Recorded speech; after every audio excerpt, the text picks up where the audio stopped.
പ്രമുഖ നടൻ ICUവിൽ, പ്രാർത്ഥനയോടെ ആരാധകരും സിനിമാ ലോകവും.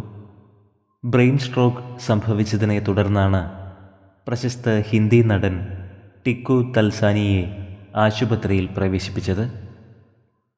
നടൻ്റെ ഭാര്യ ദീപ്തി തൽസാനിയ പ്രമുഖ മാധ്യമമായ NDTVയിലൂടെ ഇക്കാര്യം സ്ഥിരീകരിച്ചു.